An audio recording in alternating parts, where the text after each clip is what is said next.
everyone, I am Brittany, the Cosmic Lunar Soul. If you are new, welcome to my channel, and if you are a subscriber, welcome back.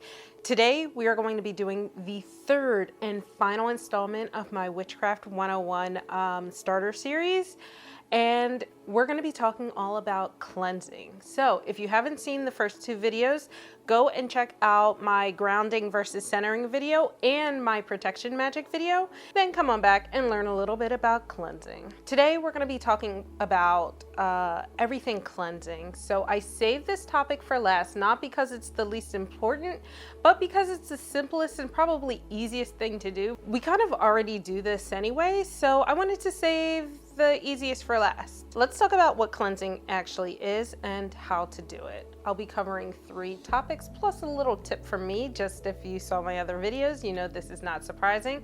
And let's get started. First, what is cleansing and when should you do it? Basically, cleansing is just removing unwanted energy from a space, whether that space be you physically, your home, your room, or your car, your desk, whatever it is, an object, just removing unwanted energy. And the reason I say unwanted versus negative, sometimes you have set up a space to do a working and the energy that you had wasn't negative.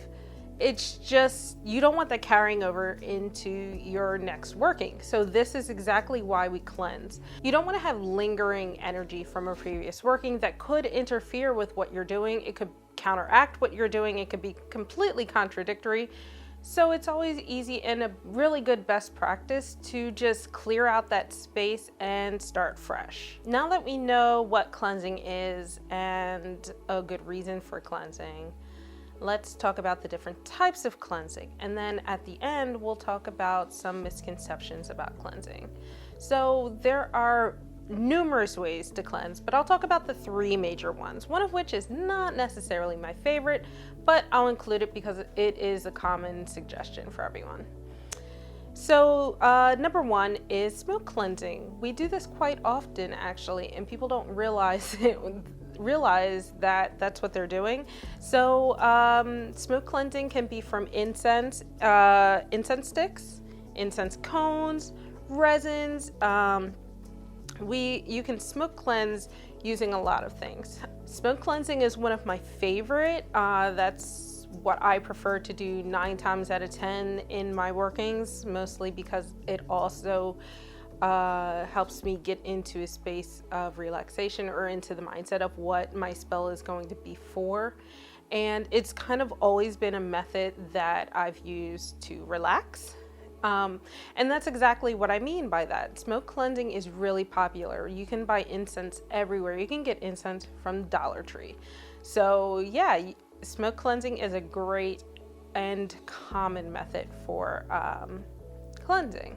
Let's talk about number 2. This is my favorite suggestion for people that have allergies or have pets and you can't smoke cleanse, or maybe you're on the go.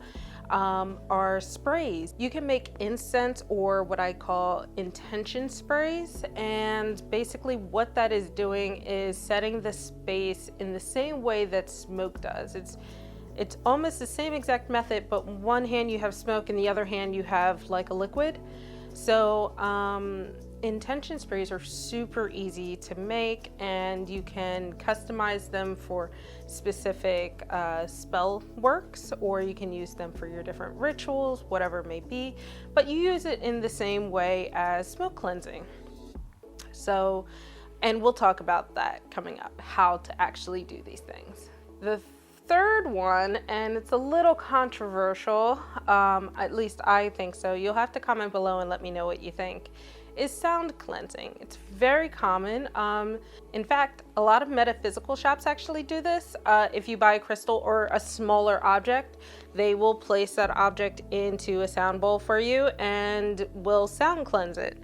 Now, I don't quite believe in sound cleansing. I believe sound can recharge you, so I feel it's more charging than cleansing, but don't let my beliefs, influence you. This video is for all of you newbies, and what that means is you should basically try out different things and see what works for you. That being said, you can sound cleanse a lot of different ways.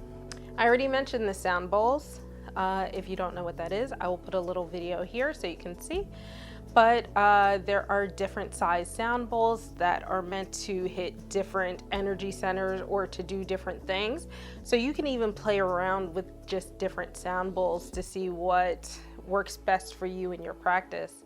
You can also play music. You can play different music to kind of cleanse out a space. It will also get you into the right mind track for a ritual or a spell.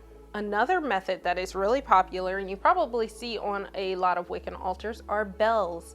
So you can use different size bells to achieve different results, different types of cleansing, different types of resetting, even whatever resonates best with you.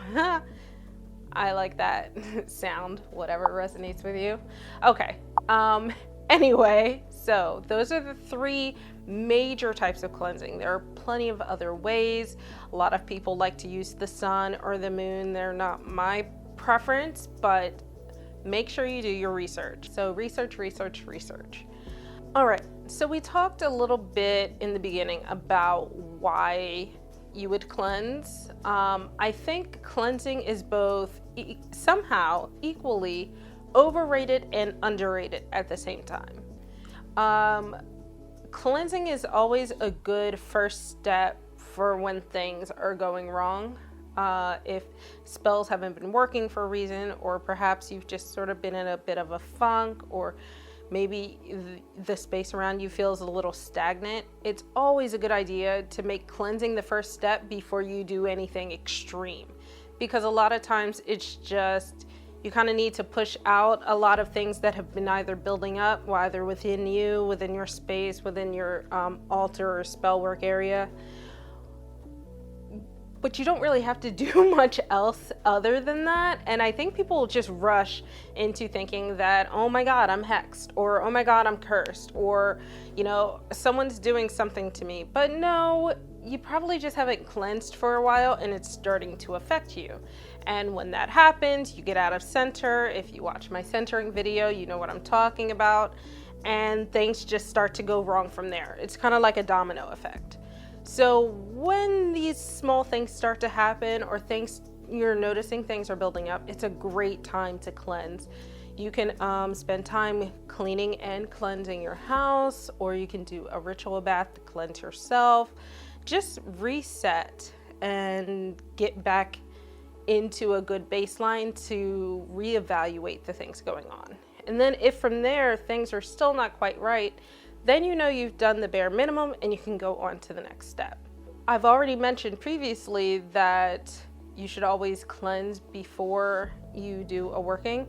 I say always, it's my preference. I'm not pushing anything onto you guys, but it's a really good idea to cleanse your working altar or whatever it is, wherever you do your workings, before you start a new one, just so you know there's no interference going on. And that way, if a spell does go wrong, you know you've at least covered your bases. So with that being said, you guys are probably wondering, well, when shouldn't I cleanse? Or what do you mean that it is overrated?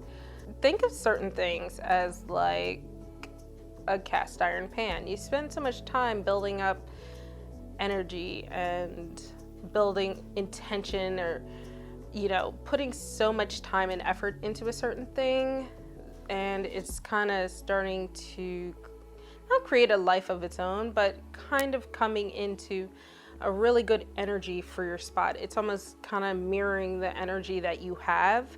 Just because something doesn't work immediately for you does not mean you need to cleanse it, because you're kind of wiping all of that out, all of that hard work you put into it. A really good example is crystals. You do not need to cleanse crystals all the time. If you use a crystal often for the same exact thing over and over again, so for example, if you have a rose quartz that you use for your self-love rituals, and that is the one crystal that you use all the time, you can charge it, but you don't have to cleanse it all the time, because you're putting in that muscle memory into that crystal. It knows what you need, so don't take that away. Just because one of the rituals doesn't immediately work for you does not mean you need to immediately go out and cleanse that crystal. Another good example is divination tools. So especially tools that you put a lot of time and energy into and they are just for you, it is an equal exchange of energy. So think of it as like thermodynamics for all my scientists out there, right? There's a lot of give and take that is going on when you're putting your energy into a deck. Now, I will caveat, if you do a lot of readings for other people, perhaps you do want to cleanse a little more often. But if this is a deck that you use solely for yourself, why would you wipe all of that energy out? You spent so much time putting yourself into this deck only to scrub it all clean. So do you see what I mean? But yeah, those are the ways that you can kind of overdo it with cleansing. You don't always want to go overboard with it. But despite that, cleansing is a great first step in a lot of the things that we do, and you should not take that for granted. We talked about what cleansing is, we talked about the different types of cleansing, and I also gave my little tip on how cleansing can be both over and underrated at the same time. Comment below, let me know what your favorite tip was out of this video. If I didn't mention your favorite method of cleansing, comment below and let me know what you like to do. I'm always learning along with you guys. So yeah, just let me know what you enjoy doing and I will catch you in the next video. Bye guys.